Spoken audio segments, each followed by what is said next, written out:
어머니, 경훈이가 쓰러졌어요. 지금 병원으로 가고 있어요. 그 말을 들었을 때 머릿속이 하얘졌어요. 내 아들이? 내 경훈이가?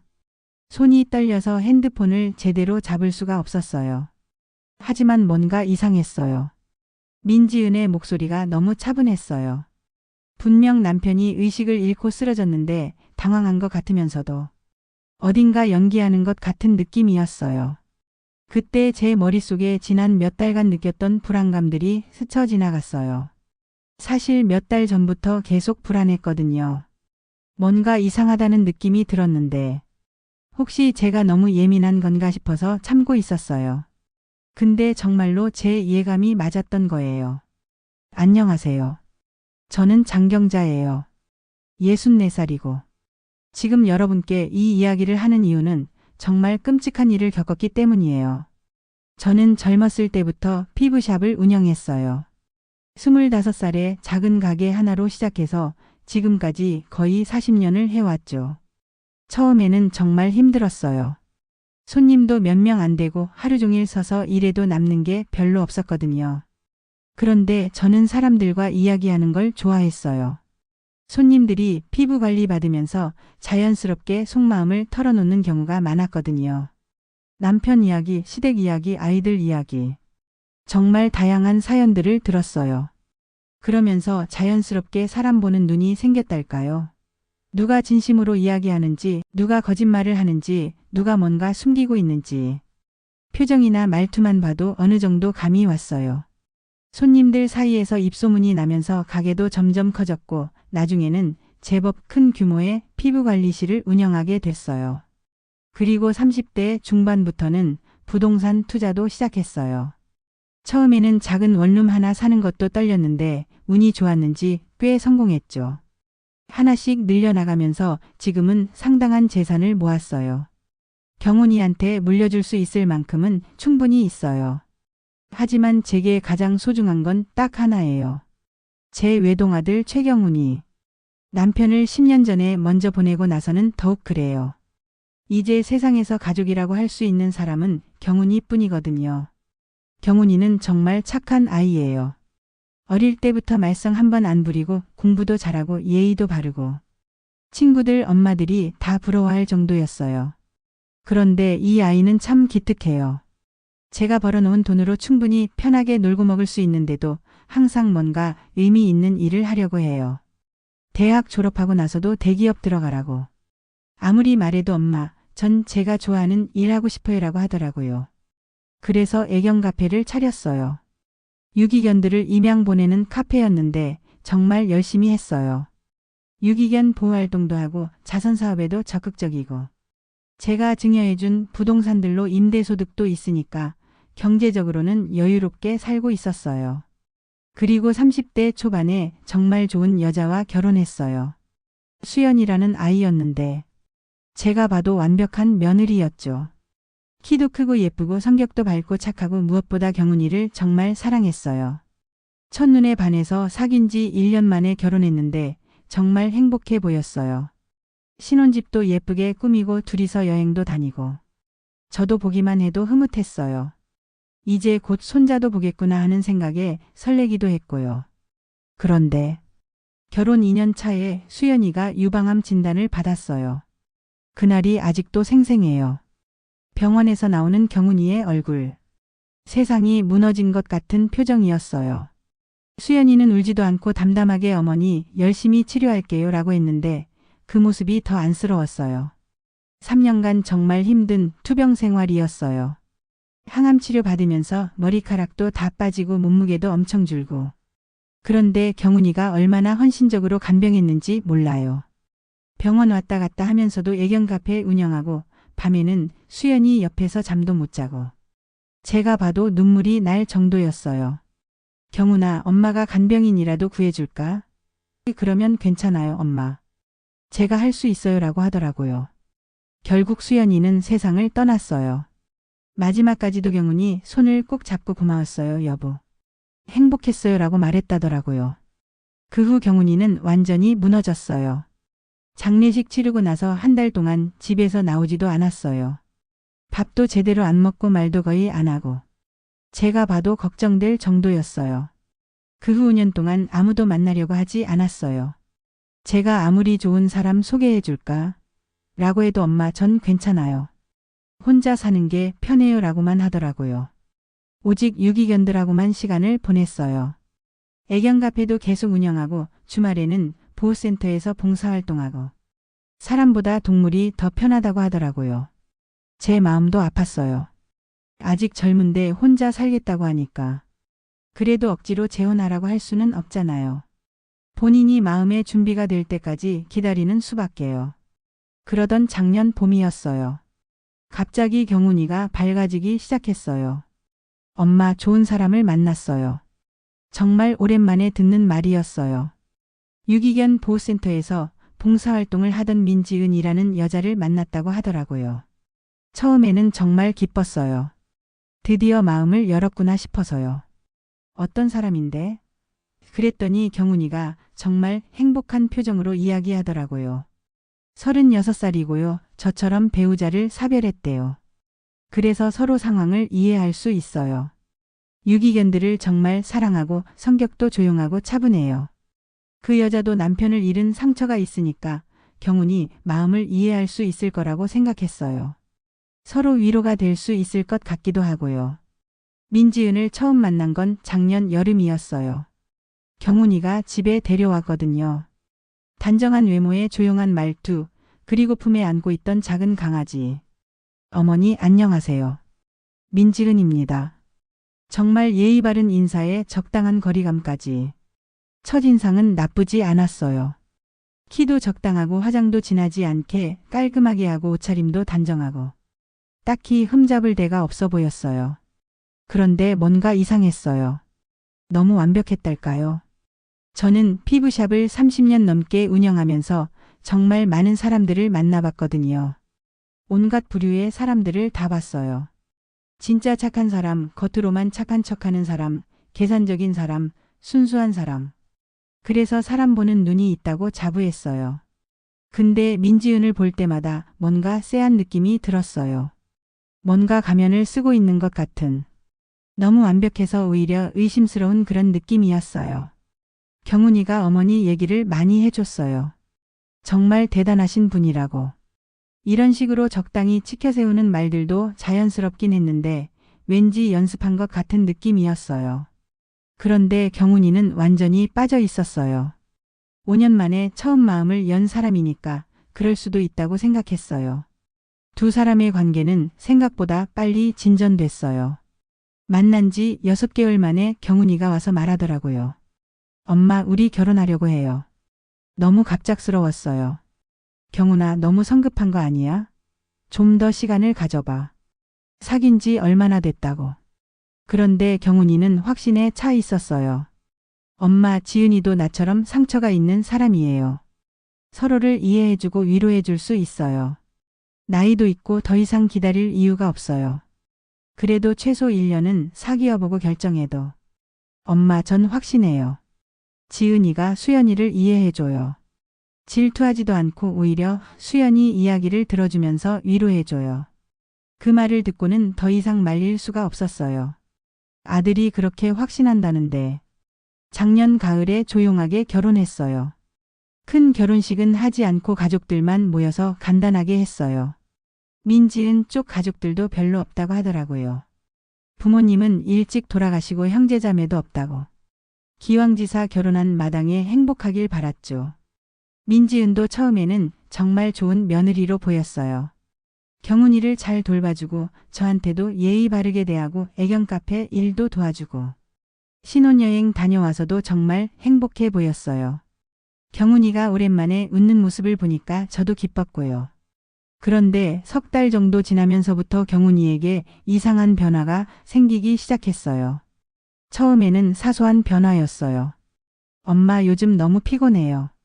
경훈이가 그런 말을 할 때마다 저는 그냥 신혼이니까 그럴 수도 있다고 생각했어요. 새로운 환경에 적응하느라 힘들 수도 있고 민지은이 와서 생활 패턴이 바뀌었을 수도 있고. 하지만 시간이 갈수록 변화가 더 뚜렷해졌어요. 평소 아침 일찍 일어나서 애견 카페에 가던 경훈이가 점점 늦잠을 자더라고요. 좀 더 자고 싶어요. 몸이 무거워서. 그러면서 오전에는 거의 집에 있고 오후에야 겨우 나가는 날이 많아졌어요. 그리고 가장 이상했던 건 식습관이었어요. 원래 경훈이는 밥을 정말 잘 먹는 아이였거든요. 어릴 때부터 편식도 안 하고 제가 해주는 음식이면 뭐든 잘 먹었어요. 그런데 요즘에는 배가 안 고파요, 속이 좀 불편해요라는 말을 자주 하더라고요. 경훈아, 어디 아픈 데 있니? 병원에 가볼까? 아니에요, 엄마. 그냥 소화가 잘 안 되는 것 같아요. 괜찮아질 거예요. 민지은은 항상 옆에서 제가 소화에 좋은 음식으로 해드릴 게요라고 하면서 경훈이를 달랬어요. 그 모습을 보면 정말 좋은 아내 같았는데 뭔가 어색한 느낌이 들었어요. 애견 카페 운영도 점점 민지은에게 맡기기 시작했어요. 지은이가 동물들을 정말 잘 돌봐줘요. 저보다 낫는 것 같아요. 그러면서 하루 종일 집에서 쉬는 날이 많아졌어요. 부동산 관리도 마찬가지였어요. 원래 경훈이가 직접 임대인들 관리하고 계약서도 챙기고 했는데 그것까지 민지은이 대신 하게 됐어요. 지은이가 꼼꼼해서 저보다 잘해요. 처음에는 민지은이 고생한다고 생각해서 안쓰러웠어요. 신혼인데 남편이 몸이 안 좋아서 모든 일을 떠맡게 되다니. 지은아, 너무 무리하지 마. 경훈이 몸이 좀 나아지면 다시 같이 할 거야. 괜찮아요, 어머니. 남편이 아프면 아내가 돌봐야죠. 저도 혼자 지낼 때 심심했는데 할 일이 있어서 좋아요. 그런 대답을 들으면 정말 고마웠어요. 하지만 동시에 뭔가 이상한 느낌도 들었어요. 그리고 민지은을 만날 때마다 느끼는 그 쎄한 느낌은 점점 더 강해졌어요. 저는 사람들과 이야기할 때 상대방의 눈을 보는 습관이 있어요. 피부샵을 오래 하다 보니까 자연스럽게 생긴 습관인데 민지은은 제 눈을 잘 마주치지 않았어요. 이야기할 때도 항상 다른 곳을 보거나 고개를 살짝 돌리고 있었어요. 그리고 표정도 이상했어요. 웃을 때 눈이 웃지 않는다고 해야 할까요? 입꼬리는 웃고 있는데 눈은 차갑더라고요. 처음에는 원래 성격이 차분해서 그런가 보다 했는데 시간이 갈수록 그게 아니라는 생각이 들었어요. 지은아, 경훈이 어떻게 지내? 그럴 때마다 민지은의 대답은 항상 완벽했어요. 잘 지내고 있어요, 어머니. 조금 피곤해하긴 하지만 점점 나아질 거예요. 제가 건강에 좋은 음식 많이 해드리고 있어요. 병원에는 안 가봤어? 아직은 괜찮을 것 같아요. 단순한 피로일 수도 있잖아요. 좀 더 지켜본 후에 정말 안 되면 병원에 모셔다 드릴게요. 모든 대답이 논리적이고 합리적이었어요. 흠잡을 데가 없었어요. 그런데 바로 그게 더 이상했어요. 너무 완벽한 대답들이었거든요. 그런 의심을 하는 제 자신이 이상한 건가 싶어서 경훈이한테 직접 물어보기도 했어요. 경훈아, 몸이 많이 안 좋아? 조금 피곤하긴 한데. 괜찮아요, 엄마. 지은이가 잘 돌봐주고 있어요. 혹시 스트레스 받는 일이 있어? 새로 결혼해서 적응하느라 힘든 거야? 아니에요. 지은이랑 잘 지내고 있어요. 그냥 몸이 좀 피곤한 것뿐이에요. 경훈이도 별다른 불만은 없어 보였어요. 오히려 민지은에 대해서 고마워하는 것 같았고요. 그런데 제 촉은 계속 경고를 보내왔어요. 뭔가 잘못되고 있다는, 위험하다는. 특히 민지은이 경훈이를 돌보는 모습을 볼 때 그런 느낌이 강했어요. 겉으로는 정말 헌신적인 아내 같았는데 뭔가 연기하는 것 같은 느낌이었어요. 너무 완벽해서 오히려 부자연스러웠어요. 그리고 또 하나 이상한 점이 있었어요. 민지은이 만드는 음식이나 차를 경훈이가 먹은 후에 더 피곤해하는 것 같았어요. 처음에는 우연의 일치라고 생각했는데 자꾸 그런 일이 반복되니까 신경이 쓰이더라고요. 지은아, 요즘 경훈이한테 뭘 해 먹여? 몸에 좋다는 한약재로 차도 끓여주고 영양가 있는 음식 위주로 해드리고 있어요. 근데 입맛이 없으시다고 많이 못 드세요. 그럴 때마다 민지은은 정말 안타까워하는 것 같았어요. 하지만 왜인지 그 안타까워하는 표정도 가짜 같았어요. 그러던 어느 날 정말 이상한 일이 있었어요. 경훈이네 집에 갔는데 민지은이 부엌에서 뭔가를 하고 있더라고요. 차를 끓이고 있다고 했는데 제가 부엌에 들어가려고 하니까 갑자기 당황하면서 막더라고요. 어머니 여기서 기다리세요. 금방 가져다 드릴게요. 그때 민지은의 표정이 정말 이상했어요. 평소에 차분하던 모습과는 완전히 달랐어요. 당황하고 있다는 게 너무 티가 났어요. 그리고 그날 경훈이가 그 차를 마신 후에 갑자기 어지럽다면서 침실로 들어가더라고요. 그때부터 확신했어요. 뭔가 잘못되고 있다는 걸. 그래서 더 이상 참을 수 없어서 사설 탐정을 고용했어요. 며느리를 의심한다는 게 정말 마음에 걸렸지만 아들의 안전이 더 중요했거든요. 민지은이라는 사람에 대해 자세히 알아봐 주세요. 과거부터 현재까지 모든 걸 조사해 주세요. 탐정사무소에 가서 그런 말을 할 때 정말 가슴이 무거웠어요. 내가 지금 뭘 하고 있는 건가 싶기도 하고. 하지만 경훈이가 점점 나빠지는 모습을 보면서 더 이상 망설일 수 없었어요. 탐정은 일주일 정도 시간이 필요하다고 했어요. 그 일주일이 얼마나 길게 느껴지던지. 매일 경훈이를 보면서 점점 나빠지는 모습에 가슴이 타들어갔어요. 손도 자꾸 떨리고 어지럽다고 하고 얼굴은 점점 창백해지고 걸음걸이도 휘청거리는 것 같았어요. 경훈아, 정말 병원에 가자. 엄마가 봐도 너무 안 좋아 보여. 그러면 민지은이 나서서 어머니 괜찮아요. 제가 병원 예약 잡아서 모셔다 드릴게요라고 하면서 계속 미루더라고요. 그리고 경훈이 상태는 더 심각해졌어요. 어떤 날은 하루 종일 침대에서 나오지도 못하고 밥도 거의 못 먹고. 제가 봐도 정상이 아니었어요. 지은아, 이거 정말 이상한 거 아니야? 왜 이렇게 갑자기 안 좋아져? 저도 걱정이에요, 어머니. 병원에 꼭 모셔다 드릴게요. 그런데 계속 미루기만 하고 실제로는 병원에 가지 않더라고요. 그러던 중에 정말 무서운 일이 있었어요. 밤에 경훈이네 집에 갔는데 경훈이가 화장실에서 넘어져 있는 거예요. 경훈아, 괜찮아? 엄마. 갑자기 어지러워서. 다리에 힘이 안 들어가요. 그때 민지은의 반응이 이상했어요. 놀라긴 했는데 뭔가 예상하고 있었던 것 같은 느낌이었어요. 어머니, 제가 부축해서 침대로 모셔다 드릴게요. 너무 피곤하신 것 같아요. 그리고 그날 밤에 경훈이가 저한테 이상한 말을 했어요. 엄마, 혹시 제가 이상한 말을 해도 놀라지 마세요. 무슨 말이야? 요즘 자꾸 이상한 꿈을 꿔요. 누군가 저를 해치려고 하는 꿈을. 그리고 가끔 현실과 꿈을 구분하기 힘들 때가 있어요. 그 말을 듣고 등골이 서늘했어요. 이게 단순한 피로 때문일까? 그리고 며칠 후에 탐정에게서 연락이 왔어요. 장 경자님, 급히 만나 뵐 수 있을까요? 중요한 얘기가 있습니다. 탐정사무소에서 들은 이야기는 정말 충격적이었어요. 민지은이라는 이름이 가짜입니다. 뭐라고요? 실제 주민등록상 이름은 이설이고요. 나이도 실제로는 42살입니다. 그리고 이미 결혼을 3번 했습니다. 온몸에 소름이 돋았어요.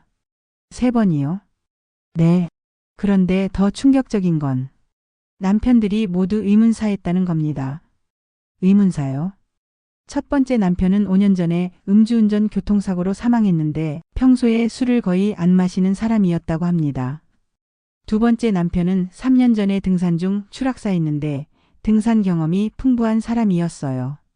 그리고 세 번째 남편은 작년에 갑자기 의식을 잃고 쓰러져서 병원에서 사망했습니다. 저는 그 순간 모든 게 이해됐어요.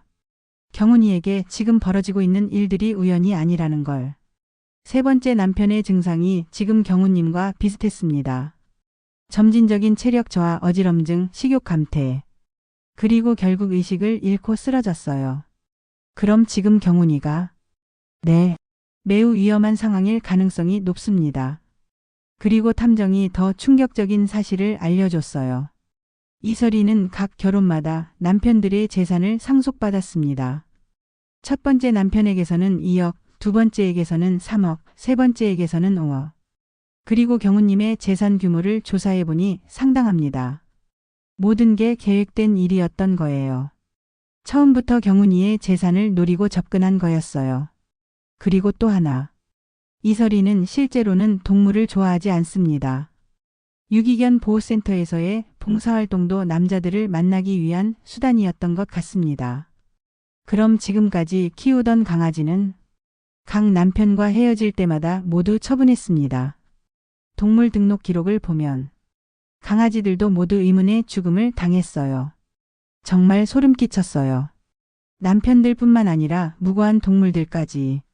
지금 당장 경찰에 신고하고 경훈님을 안전한 곳으로 피신시켜야 합니다. 바로 그때 제 핸드폰이 울렸어요. 민지은에게서 온 전화였어요. 어머니, 경훈이가 갑자기 쓰러졌어요.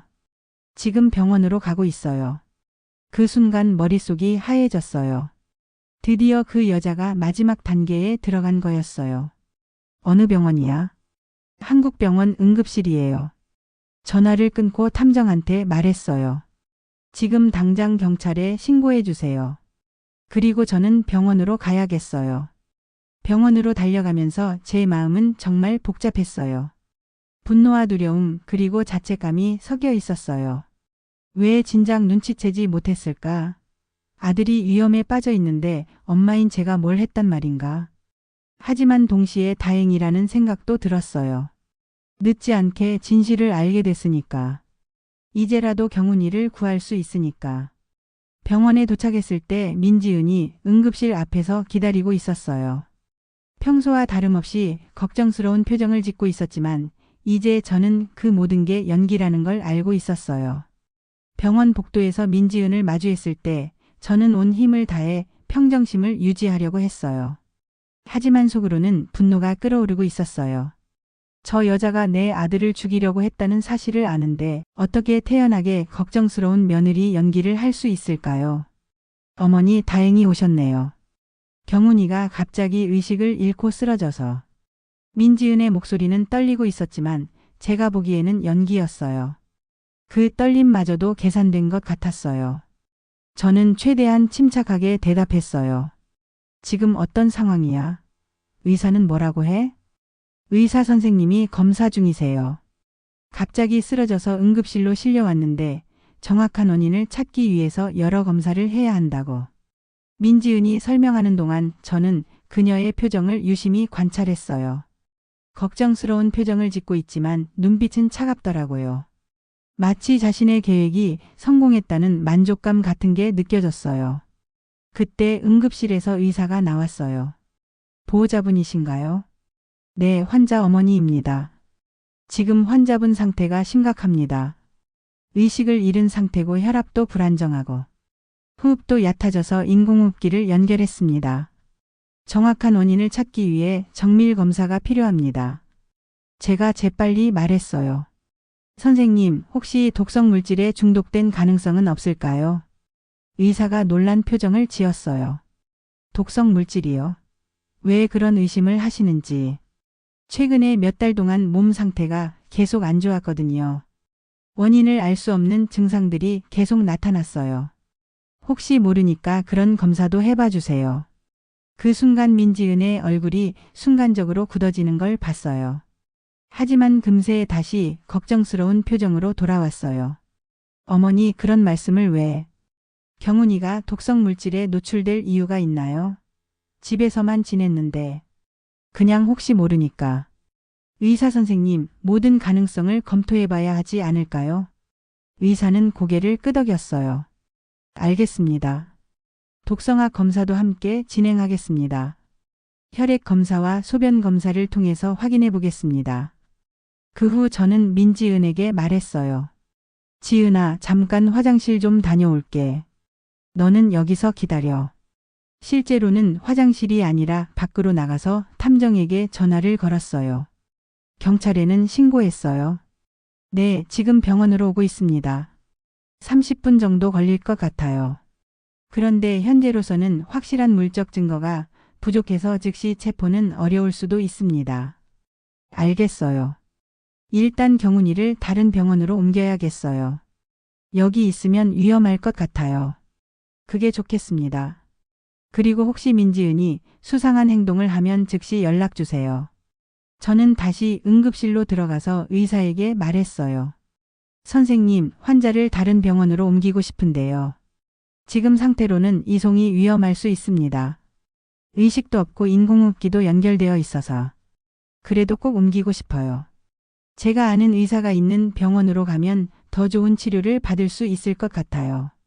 민지은이 깜짝 놀라며 말했어요. 어머니, 왜 갑자기? 여기서 치료받으면 되는데 굳이 옮길 필요가 있나요? 이송 중에 더 위험해질 수도 있잖아요. 아니야. 내가 아는 의사가 있는 큰 병원으로 가는 게 좋겠어. 거기가 시설도 더 좋고. 그때 민지은의 표정이 미묘하게 변했어요. 뭔가 초조해하는 것 같았어요. 어머니, 지금 경훈이 상태가 이런데 괜히 옮겼다가 더 악화되면 어떻게 해요? 여기 의사 선생님도 최선을 다해주고 계시는데. 민지은이 계속 이송을 반대하는 걸 보니까 더욱 확신이 들었어요. 저 여자는 경훈이가 다른 병원으로 가는 걸 원하지 않고 있어요. 혹시 여기 의사와 무슨 거래라도 했나? 아니면 이 병원에서 경훈이를 죽일 계획이라도 세운 건가? 그때 경찰이 도착했어요. 형사 2명이 응급실로 들어왔어요. 장경자 씨이신가요? 네, 맞습니다. 신고하신 건에 대해 얘기 좀 나눠봤으면 하는데요. 혹시 따로 이야기할 수 있는 곳이 있을까요? 민지은의 얼굴이 창백해졌어요. 경찰이 왜 여기에? 무슨 일이에요? 형사가 민지은을 보며 말했어요. 혹시 민지은 씨이신가요? 아니면 이설일 씨이신가요? 그 순간 민지은의 표정이 완전히 변했어요. 순간적으로 당황하는 기색이 역력했지만 금세 태연한 척하려고 했어요. 뭔 소리세요? 전 민지은이에요. 왜 갑자기 다른 이름을? 신분증 좀 확인해 봐도 될까요? 민지은이 가방을 뒤적거리면서 신분증을 꺼냈어요. 손이 미세하게 떨리고 있었어요. 형사가 신분증을 자세히 살펴보더니 동료 형사와 뭔가 속삭였어요. 위조된 신분증이네요. 위조요? 말도 안 돼요. 제가 왜 위조 신분증을? 그때부터 민지은의 태도가 완전히 바뀌었어요. 평소에 온순하고 조용한 며느리가 아니라 완전히 다른 사람 같았어요. 목소리도 날카로워지고 표정도 공격적으로 변했어요. 이게 무슨 일이에요? 남편이 죽어가고 있는데 왜 저한테 이러세요? 지금 중요한 건 경훈이 치료잖아요. 이설희 씨, 남편 살해 혐의로 조사받으셔야겠습니다. 살해? 미쳤어요. 제가 왜 남편을 죽여요? 저는 경훈이를 사랑해요. 민지은이 저를 보며 소리쳤어요.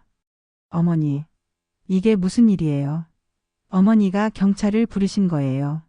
왜 저를 범죄자로 몰고 있어요? 그 순간 제가 봤던 건 정말 무서운 눈빛이었어요. 평소에 봤던 착하고 조용한 며느리의 눈이 아니라 차갑고 잔인한 마치 짐승 같은 눈빛이었어요. 제가 뭘 잘못했다고요? 저는 경훈이를 정성껏 돌봤어요. 밤낮으로 간병했다고요. 하지만 형사들은 이미 모든 걸 알고 있었어요. 이설희 씨, 과거 3번의 결혼과 남편들의 의문사에 대해 설명해 주시겠어요? 3번? 무슨 소리예요? 전 이번이 2번째 결혼이에요. 첫 번째 남편은 병으로 죽었고 거짓말을 계속하더라고요. 하지만 형사들이 준비한 자료들을 보여주자 점점 당황하기 시작했어요. 이건 증거 사진들입니다. 첫 번째 남편 박상민 씨와의 결혼식, 두 번째 남편 김재우 씨와의 결혼식, 세 번째 남편 이동욱 씨와의 결혼식. 그리고 모든 남편들의 사망 기록. 민지은의 얼굴이 점점 하얘졌어요. 이건 조작된 거예요. 저를 누명 씌우려고. 그때 의사가 검사 결과를 가지고 왔어요. 보호자분들, 검사 결과가 나왔습니다. 형사가 말했어요. 독성 검사 결과는 어떻게 나왔나요? 환자 혈액에서 강력한 독성 물질이 검출되었습니다. 신경계를 마비시키는 성분인데 지속적으로 노출되면 점진적으로 신체 기능이 저하되고 결국 호흡마비로 사망에 이를 수 있습니다. 의사가 계속 설명했어요. 이 물질은 자연적으로 체내에서 생성되지 않습니다. 외부에서 지속적으로 투여된 것으로 보이며 농도로 봐서는 최소 2-3개월간 꾸준히 섭취한 것 같습니다. 그 말을 듣고 민지은의 얼굴이 완전히 하얘졌어요. 더 이상 변명할 여지가 없어진 거죠. 형사가 수갑을 꺼내며 말했어요. 이설희 씨 현행범으로 체포합니다. 살인 미수 혐의로. 아니에요. 저 아무것도 안 했어요. 민지은이 갑자기 제 쪽으로 달려들었어요. 어머니, 저 정말 아무것도 안 했어요. 경훈이를 사랑해요. 왜 저를 믿지 않으세요? 하지만 그 순간 민지은의 진짜 모습을 봤어요. 눈에 광기가 서려 있었어요. 저를 보는 눈빛이 정말 무서웠어요. 형사들이 민지은을 제지했어요. 진정하세요. 저항하면 공무집행방해까지 추가됩니다. 저는 억울해요. 증거를 조작한 거예요. 시어머니가 저를 미워해서. 민지은이 계속 소리를 지르며 저항했어요. 하지만 점점 상황이 불리해지자 갑자기 태도를 바꿨어요. 알겠어요. 저 순순히 따라가겠어요. 하지만 저는 정말 무죄예요. 그리고 마지막 순간에 민지은이 저한테 한 말이 아직도 잊혀지지 않아요. 저만 들릴 만큼 작은 목소리로 속삭이듯 말했어요. 우리 어머니 꽤 눈치도 빠르고 똑똑하시네. 그때서야 완전히 가면을 벗었어요. 평소에 온순한 며느리가 아니라 정말 차갑고 계산적인 연쇄살인마의 모습을. 그리고 마지막에 한 말이 더 소름 끼쳤어요. 하지만 이미 늦었어요. 경훈이는. 다행히 그 말을 끝까지 못했어요. 형사들이 그녀를 끌고 나갔거든요. 경훈이는 즉시 집중치료실로 옮겨졌어요. 의사들이 독성 물질을 제거하기 위한 응급치료를 시작했어요. 독성 물질의 영향으로 간과 신장에 상당한 손상이 있습니다. 하지만 발견이 늦지 않아서 생명에는 지장이 없을 것 같습니다. 완전히 회복될 수 있나요? 2-3주 정도 집중치료를 받으시면 대부분 회복될 수 있을 겁니다. 다만 간 기능이 완전히 정상으로 돌아오는 데는 몇 개월이 걸릴 수도 있어요. 정말로 조금만 더 늦었다면. 의사의 말을 듣고 저는 그제서야 안도의 한숨을 쉬었어요. 정말로 아슬아슬했던 거예요. 수사 과정에서 더욱 충격적인 사실들이 밝혀졌어요. 경찰이 경훈이네 집을 압수수색했는데 민지은의 화장대에서 독성 물질이 든 작은 약병이 발견됐어요. 그리고 그녀의 개인 물건들 사이에서 정말 무서운 걸 찾았어요.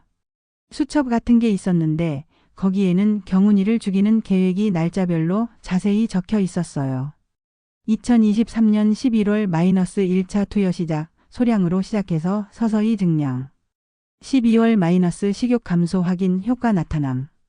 의심받지 않도록 주의. 2024년 1월 체력 저하 뚜렷, 계획대로 진행.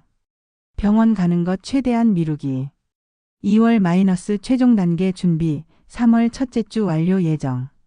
정말 소름 끼쳤어요. 모든 게 치밀하게 계획된 일이었던 거예요. 그녀는 정말로 경훈이를 서서히 죽이고 있었던 거였어요. 그리고 더 끔찍한 건 그 수첩 뒤쪽에는 경훈이 죽은 후의 계획들도 자세히 적혀 있었어요. 재산 정리 및 상속 절차 약 3개월 소요 예상. 적당한 기간 상복 입고 애도하는 모습 연출. 6개월 후 새로운 지역으로 이주. 다음 목표물 물색 -40대 중후반, 자산 5억 이상. 정말 무서웠어요. 경훈이를 죽이고 나서 또 다른 남자를 물색할 계획까지 세워놓았더라고요. 경찰이 더 조사해보니까 이설희의 실제 범죄는 훨씬 광범위했어요.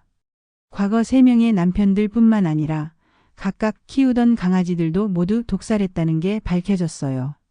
동물보호센터에서 입양한 강아지들을 남자들과의 만남을 위한 미끼로 이용했습니다. 순수한 동물 애호가로 보이게 하기 위한 연출이었죠. 그리고 목적을 달성한 후에는 모두 독살해서 처분했습니다. 남편 3명, 강아지 3마리. 모두 그녀의 희생자들이었어요. 그리고 경찰이 그녀의 과거를 더 자세히 조사한 결과 정말 충격적인 사실이 드러났어요. 이설희라는 이름도 가짜였어요. 진짜 이름은 따로 있었고 지난 15년간 신분을 여러 번 바꿔가며 살아왔던 거예요. 최소 5번 이상 신분을 바꿨고 그때마다 다른 지역에서 새로운 인생을 시작했습니다. 그리고 매번 비슷한 수법으로 남자들에게 접근했어요. 수사관이 보여준 자료를 보니까 정말 소름 끼쳤어요. 그녀의 카톡 프로필 사진들. 사장의 사진이 있었는데 각각 다른 강아지를 안고 있었어요. 그리고 각각 다른 남자들과 함께 찍은 사진들도 있었고요. 마지막 네 번째 사진이 경훈이와 함께 찍은 거였어요. 다행히 경훈이와 네 번째 강아지는 살아남게 된 거였죠. 재판이 시작됐어요. 1심 재판에서 이설이는 끝까지 범행을 부인했어요. 저는 무죄예요. 남편들을 진심으로 사랑했어요.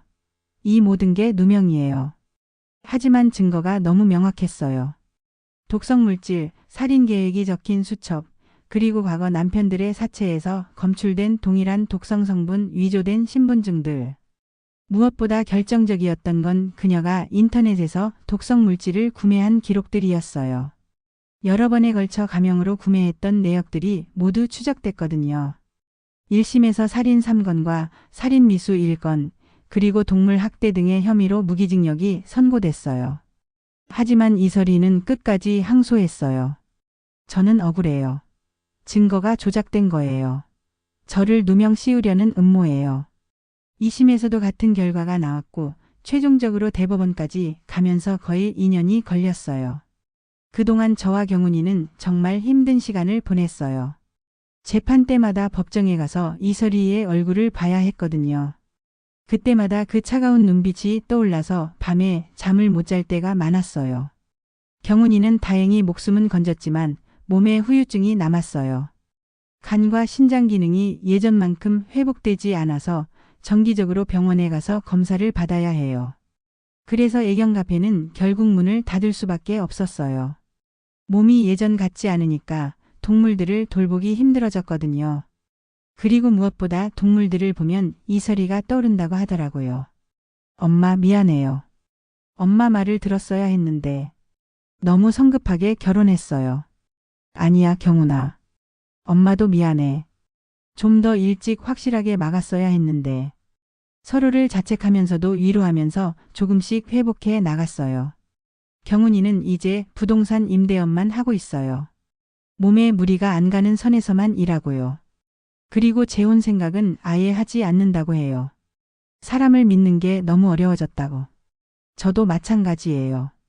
그동안 제가 사람 보는 눈이 있다고 자부했는데 이설이한테는 완전히 속았으니까요. 물론 마지막엔 직감으로 눈치챘지만 그 전까지는 정말 모르고 있었어요. 하지만 한 가지 확실하게 깨달은 게 있어요. 엄마의 직감이라는 건 정말 무시할 수 없다는 걸요. 처음부터 뭔가 이상하다고 느꼈던 그 감정이 결국 경훈이 목숨을 구했거든요. 만약 제가 그 불안감을 그냥 내가 너무 예민한가 하고 넘겼다면, 만약 사설 탐정을 고용하지 않았다면 지금 경훈이는 이 세상에 없었을 거예요. 대법원에서 최종 확정 판결이 났어요. 무기징역. 이설이는 평생 감옥에서 지내게 됐어요. 그 소식을 들었을 때 시원하기보다는 허무했어요. 이미 3명의 무고한 남자들과 3마리의 강아지들이 죽었는데 이설이가 감옥에 간다고 해서 그들이 돌아오는 건 아니니까요. 그리고 가끔 생각해요. 만약 제가 좀 더 일찍 확신을 가지고 행동했다면, 좀 더 빨리 탐정을 고용했다면 경훈이가 이렇게까지 고생하지 않았을 텐데. 지금은 경훈이와 함께 조용히 살고 있어요. 둘 다 사람을 쉽게 믿지 못하게 됐어요. 새로운 사람을 만나는 것도 조심스럽고. 가끔 경훈이가 말해요. 엄마 덕분에 살았어요.